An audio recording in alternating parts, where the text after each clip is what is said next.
My name is Cato Grace, going to be talking with you about DR as a service for VMware Cloud on AWS.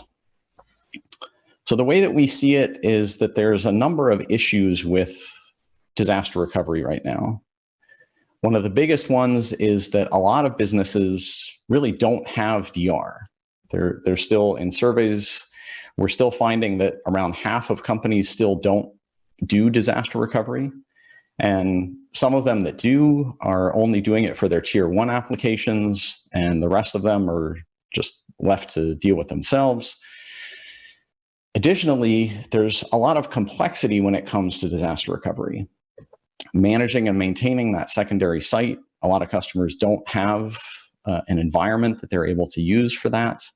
And so they have to deal with the cost and complexity both of that secondary site and operating, managing, maintaining it, as well as all of the systems that are on there and everything. It's just makes for an unideal situation. And so VMware Site Recovery is our solution for that. What makes it really nice is you've already learned about all of the benefits of VMware Cloud on AWS.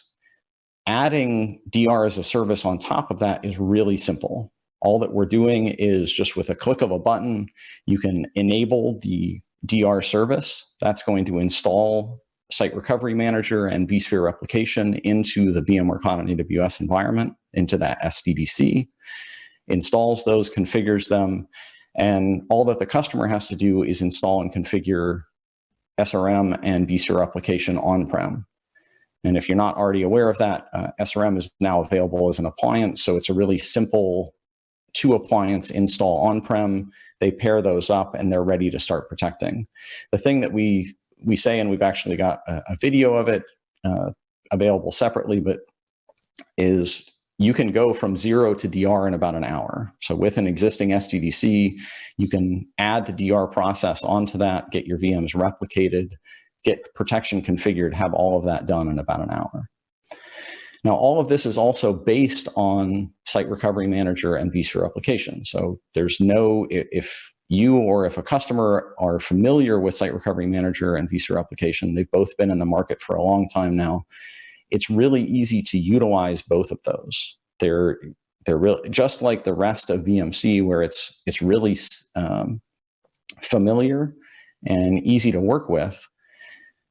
VMware Site Recovery is exactly the same. If you're familiar with working within vCenter, VMware Cloud is easy. If you're familiar with working with Site Recovery Manager and vSphere Replication, same thing, really simple, easy to work with. And then the added thing is that we have the benefit of cloud economics. And the demo that I'm going to walk you through is going to highlight some of that, in that we have that ability to dynamically scale up and down as needed. And if there was ever a perfect place for that capability, it's disaster recovery. You don't want your disaster recovery site to be any larger than it needs to be when it's just sitting there waiting to be used. And then having that ability to scale it up when you actually have an issue and then scale it back down when you no longer need it is incredibly powerful. So again, all of this is built on top of Site Recovery Manager and vSphere Replication. So all of those capabilities that you're familiar with Site Recovery Manager, the automated runbooks, the ability to granularly control how your VMs are going to power on, the ability to customize IP addresses, run scripts, all of those capabilities are built into VMware Site Recovery. So with that, let's switch over to the demo. Can I just ask you about the environment that you're expected to have in place in order to receive the replication? So that needs to be fully capable of taking all of your data, all of your systems in order to do that DR? So the environment that you would have, your VMware Cloud on AWS environment, you would need the storage to store all of your replicated data. you wouldn't need the compute capacity to run all of it. And that's actually what I'm going to outline in this demo is we're going to go from a smaller environment and then dynamically scale that up when we have a disaster and need to fail over to it. So we can increase that compute capacity to support the full load of our environment. And then when we no longer need it, we can scale that back down. Okay, but if we're in a position where our environment is based on, say, a vSAN configuration where there's a limited amount of storage per node capacity, and I've got, say, a target environment of 3 servers where I need a target environment of, say, 10 servers, can I put the storage capacity of the 10 servers onto the 3 servers in order to only power up 3 servers and replicate all of my data and then expand the compute capacity at that point in the future? Yeah, so we support the elastic vSAN capability within VMware Cloud and AWS as well, which is an ability for you to utilize hosts that allow for dynamically adjusting the amount of storage on those hosts. So you're not, you can go anywhere from 15 up to 35 terabytes per host. Can I ask a question on that then? Yeah. Because I believe that's the R5 host that you're talking about. Yeah. So can they be the primary cluster now? Because as well, I believe that initially it could only be a secondary cluster. Yeah, that was definitely the case initially. And to be honest, I'm actually not sure.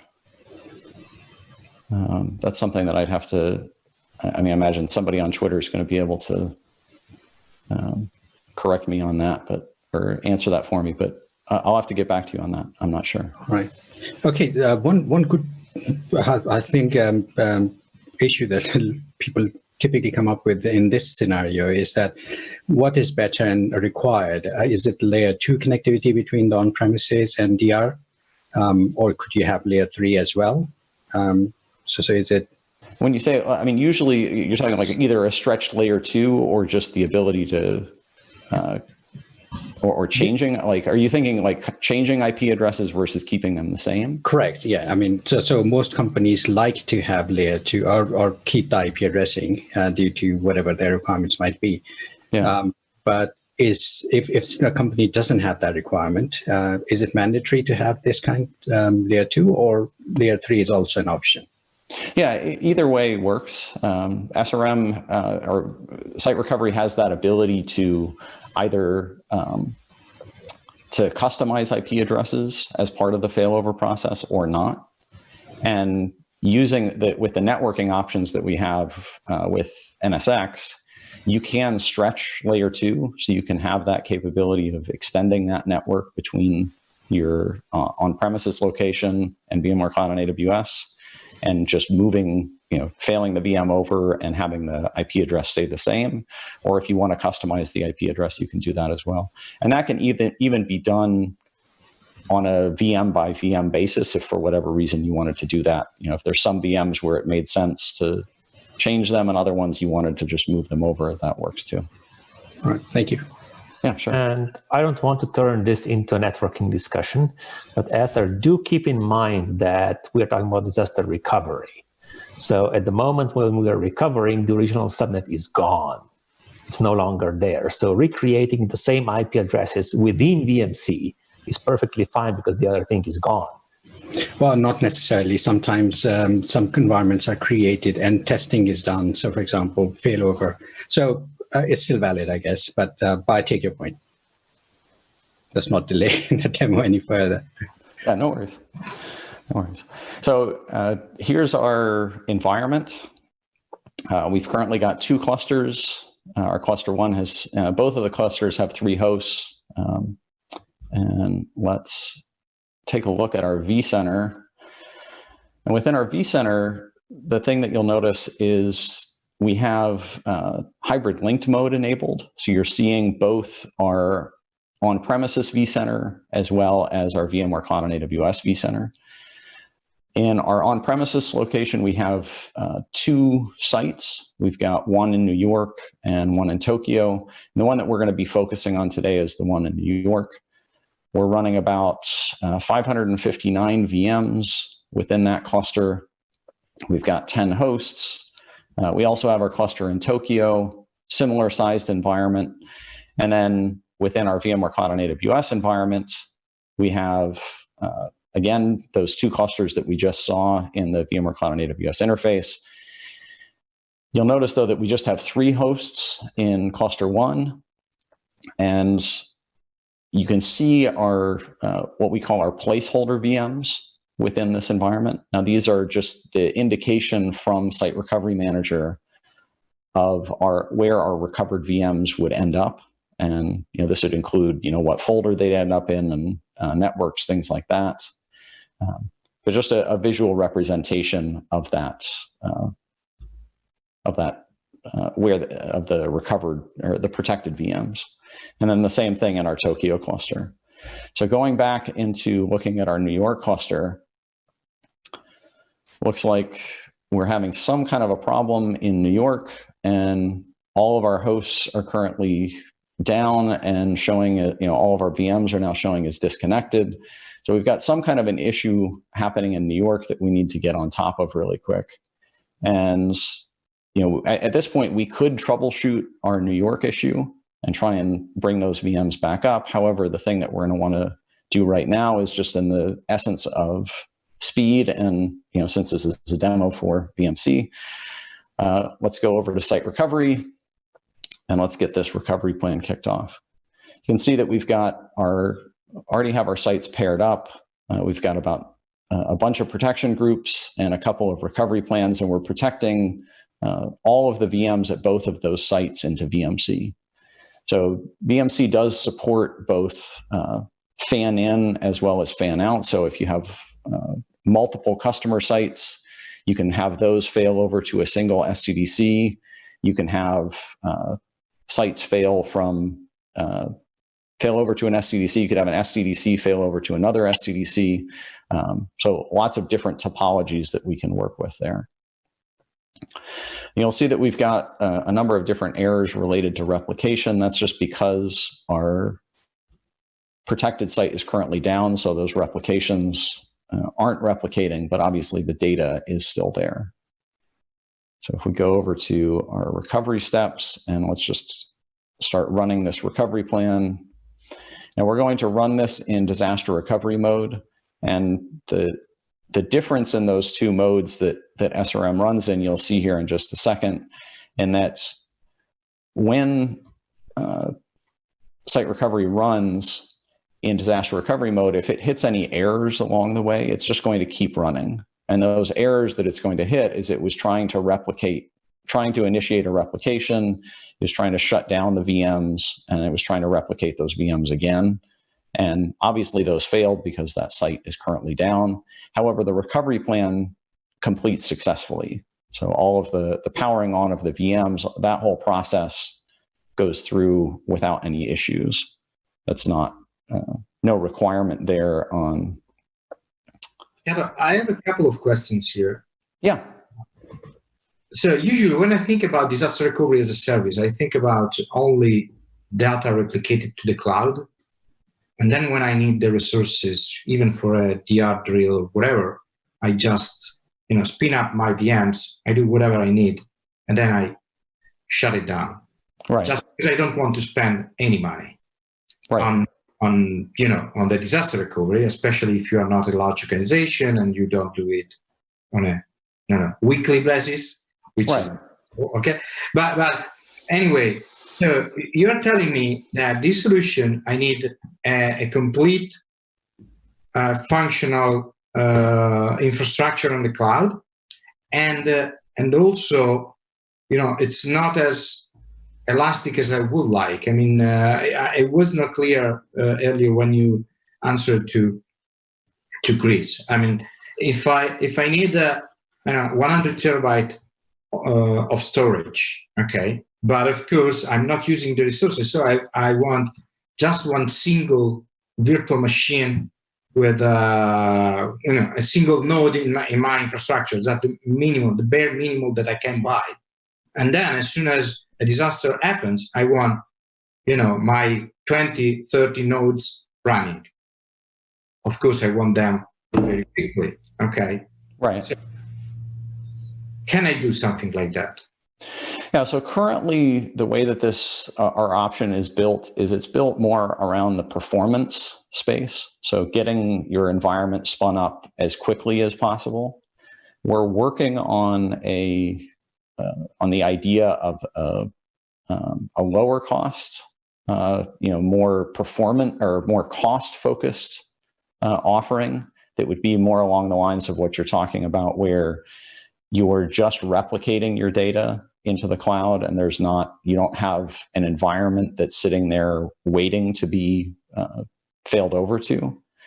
And obviously that would be available for less cost than this, but the performance is going to be less as well. You're not going to be able to have it, since that environment isn't sitting there ready to be failed over to, it's going to take longer to get that environment spun up. But that is something that we're looking at. Right now, the thing that we figured was that the performance option was the better one to go with initially, and then working into the lower cost idea. So can I just finish off what you were saying, Enrico, there, because I think that's not entirely what I was meaning in terms of the way you just said that, Kato. I don't think there's any problem with having an environment that's sitting there ready to go, that's spun up already. If that's the way you want to run it, that's perfectly okay. You might want to do that.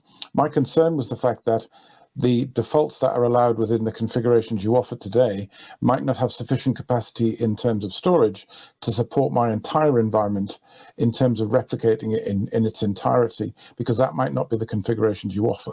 That was my concern. Right. And yeah, we have, with the R5 metal option, we have some scaling ability within storage independent of compute. But I could see how that wouldn't, doesn't fit for, if you have a significant storage requirement, you might end up in a position where you needed to have more compute. That's right. And then that goes to Enrico's question, which is really that you're buying compute to support storage rather than buying storage to support the data. Right. That's I guess what we were trying to just get to. Yeah. And valid point. Hey, and real quick. Go ahead. Yeah. It's something that we're working on, trying to enhance those options, but yeah, valid point. And I was just going to throw in the oddball part of, what about for customers that might say, hey, I don't want to have all this infrastructure just sitting there as part of my site recovery, disaster recovery plan, spin up those resources as part of that process. Is that something somebody's doing? I mean, it sounds ridiculous, but I could obviously think of scenarios where people might say, hey, I'm already down. Maybe I want to procure those resources at the time of DR. That's the thing that we're working towards with our lower cost option, which is the R5 metal, or? Well, no, that's the R5 metal is the ability to within hosts, within VMC, the ability to have different amounts of storage within a host. Gotcha. But just to finish that off, Larry, I don't think there's any SLA around provisioning any VMware or VMC environment. So I don't think there's an SLA guaranteed that if you wanted to spin it up, it would be there within an hour, 2 hours, 3 hours. Exactly. So you've got a real trade-off to decide whether you want to keep that ready in case you need it. Absolutely. And the risk of not being able to spin up exactly what you need at the time. So there's a tricky balance there in cost, I think. Absolutely. It was just an oddball question, like I said. I think it was. No, I think it's totally valid. One of the things. Sorry, one more question. Yeah, go ahead, Enrico. What third-party storage? In this case, so if I have on premises, a different storage than a vSAN, and I want to do whatever, the disaster recovery as a service with you, can I replicate my data?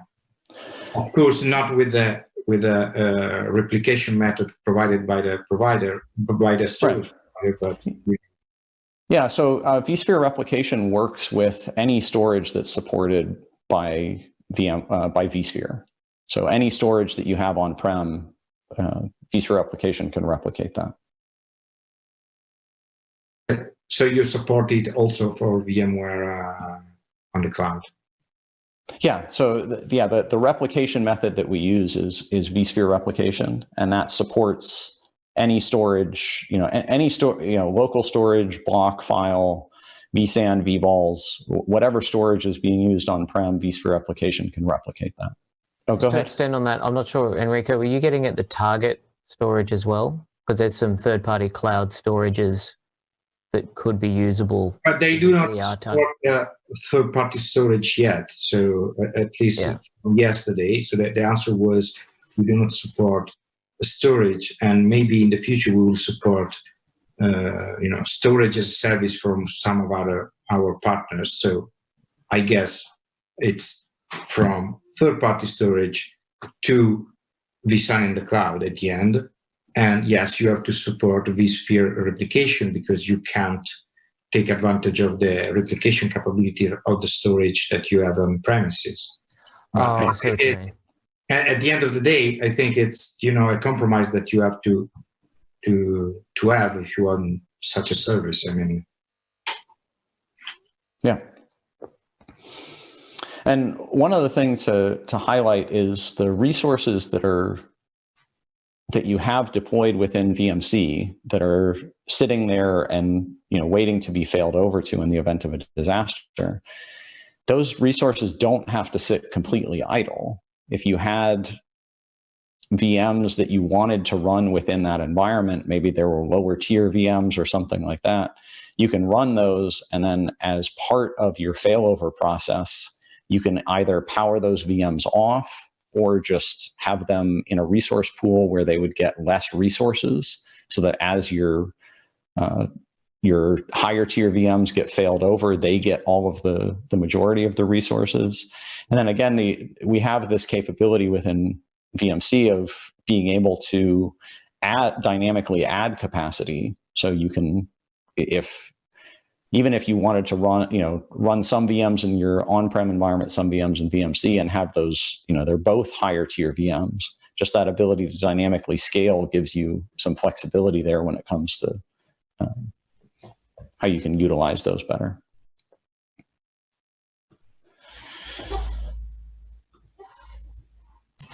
So getting back to our demo, so we see that our production environment's down. We've gone through that failover process, and you can see here that our 3-host cluster is now, just minimize that to get that out of the way. Our 3-host cluster is now an 8-host cluster.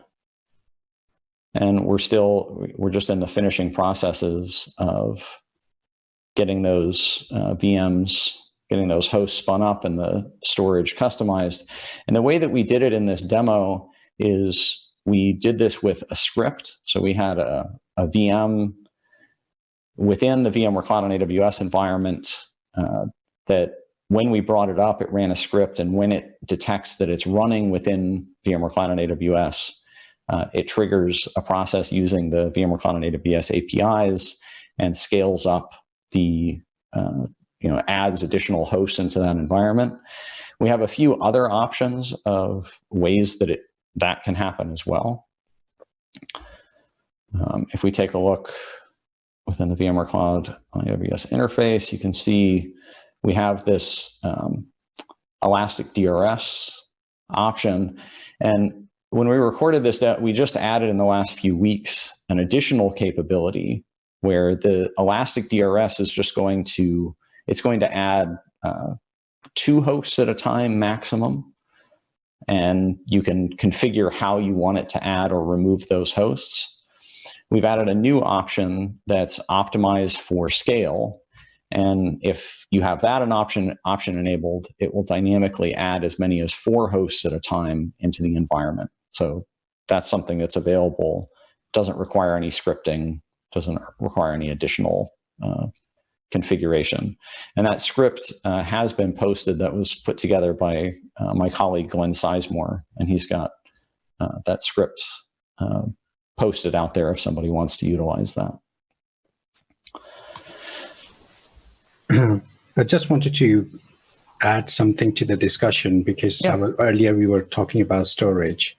And disclaimer, I work for Rackspace, but that's one of the partners, and I believe Faction is another one, that does offer the option of external storage that you can attach to any VMC cluster, to the i3 or R5 if you want. So I mean, there are options, but not available with every provider because it has to be ratified by VMware, which is the process that the partners have to go through before offering it to customers. Yeah. Thanks for adding that. Yeah. So now that we've got our environment back up and running, everything's good to go. Let's take another look at our New York cluster. And it looks like whatever the issue was in New York, it has resolved itself. It was some kind of a temporary thing. So our New York environment is currently back operational again. So now what we can do is going back into site recovery.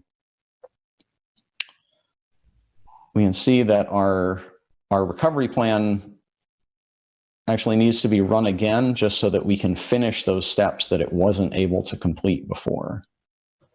And before we can do anything else. And so that's just going to go through and take care of those couple of things that it wasn't able to do previously, which was power off those VMs at the source site and basically get things back in a state where we're now ready to reprotect.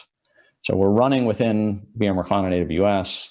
We want to make sure that we want to move back to our on-prem location as soon as we can.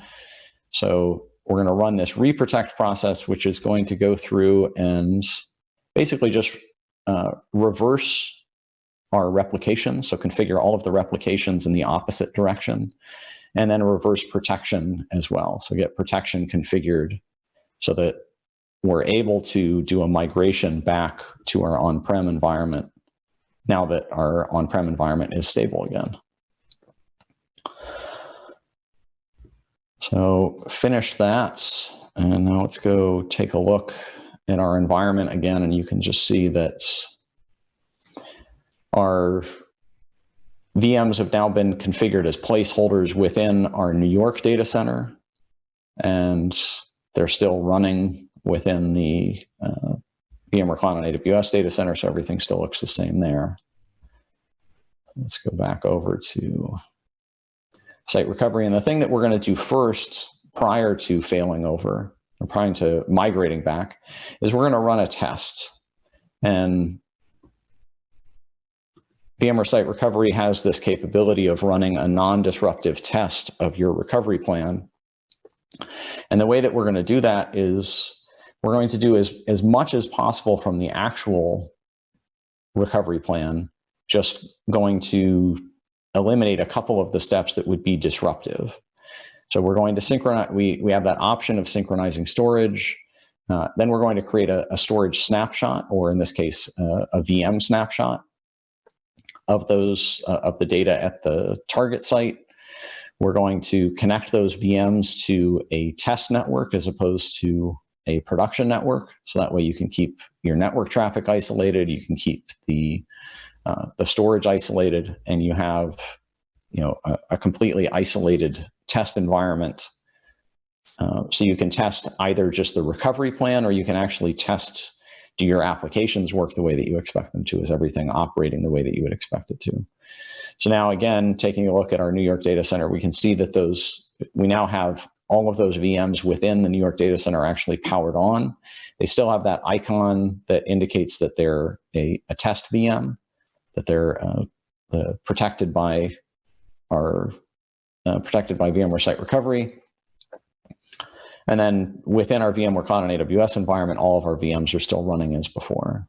Kato, question for you. Yeah. What do you recommend to customers in terms of aligning this to data protection? Because this is clearly a DR test, and you might, for example, do DR and then sit in that environment for a day, a week, or a month. Right. You might then find that you're backing you need to have some sort of backup process in place to back that data up. And then obviously, as you move back, you've now got things quite heavily out of alignment, because you could have been backing up in the cloud. Do you give anybody sort of any best practices about how they should try and align the two?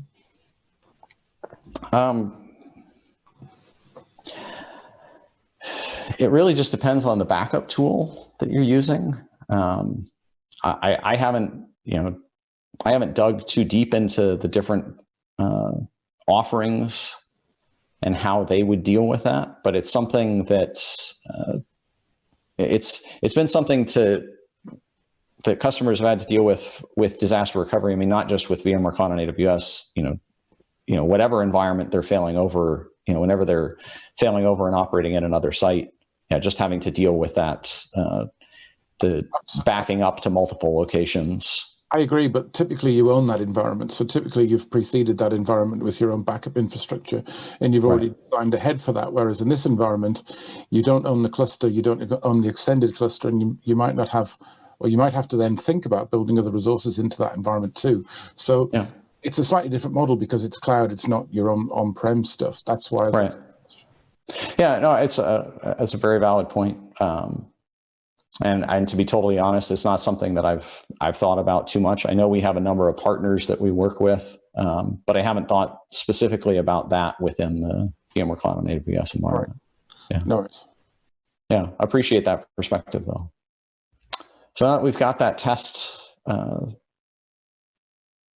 run, we verified that everything works the way that we expect it to. We're just going to clean that up. That's going to power off those test VMs, delete the snapshots, get everything set back up. And just to be clear, this is completely non-disruptive to the production environment. There's no impact to the running VMs, no impact to replication, no change in RPOs, anything like that. Everything stays the same. And so now that go ahead. Question on the networking side. Yeah. How do you create the isolated test network? I mean, I know how you could do that with NSXT, for example, but if the customer is still on the old VLANs, what do you do then? So you're talking about within the VMware Cloud and AWS environment or on-prem? On-prem. On AWS, that's easy. Yeah. So on-prem, there's a couple of different options, and this is actually the same within VMware Cloud and AWS, but there's a couple of different options that a customer has for that test network. SRM can create a test network for you, and in which case what it does is it's just going to create a virtual port group on each of the hosts in the recovery site and create a virtual port group with just no uplinks. Now, obviously, the downside to that is that you're not going to be able to test. If any VMs need to talk to each other across a router, or if they're on different hosts, they're not going to be able to communicate. So really what you're looking at there is you just have a test of the recovery plan. So you're seeing, do my VMs power on in the order that I want, but you can't test the application. The other option is that you create test networks. So you create kind of a duplicate of your production network. And you create, you have whatever routing or whatever firewall rules, as duplicated as possible within that production environment without a connection out to the rest of your network. So, an isolated test network, and you utilize that for a test. And that's what I recommend to customers. Obviously, it's more complex. It requires a bit more work and more maintenance. And like you said, NSXT makes that a lot easier.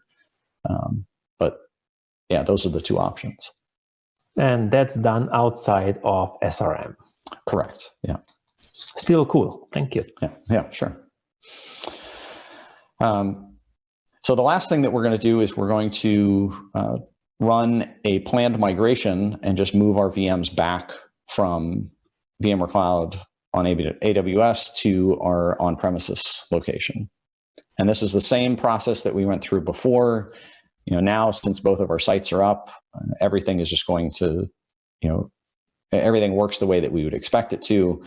The one difference when running in planned migration mode versus disaster recovery mode is if we had hit any problems, the recovery plan would have just stopped at that point, given us a chance to fix it, and then given us that ability to proceed. So now that our VMs are back on-prem, the last thing that we're going to want to do is, since we already had one disaster today, let's reprotect them. Again, this is just reversing replication, reversing protection, getting everything back to the way that it needs to be. So, and then once that process is done,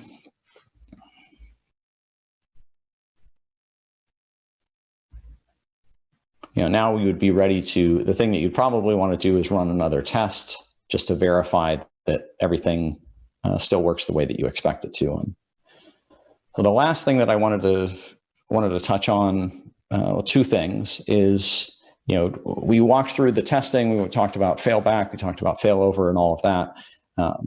The detailed reporting is something that SRM does a really nice job with, of providing detailed reports for customers, from an auditing standpoint, anything like that they need. And then the other cool thing that we did a couple of versions ago with SRM is we added a capability to it of being able to work with multiple versions of vCenter. It used to be tied to a specific version of vCenter, and since within the VMware Cloud and AWS environment, we're dealing with a lot more change to that environment and upgrading it on a regular basis, we wanted to make sure that there's no tie to a customer site of the specific version of vCenter that they have to run, or there's less of a tie. It's not that there's no tie, but so we support a number of different versions of vCenter running on-prem, supporting the same version of SRM and vSphere Replication within VMware Cloud and AWS.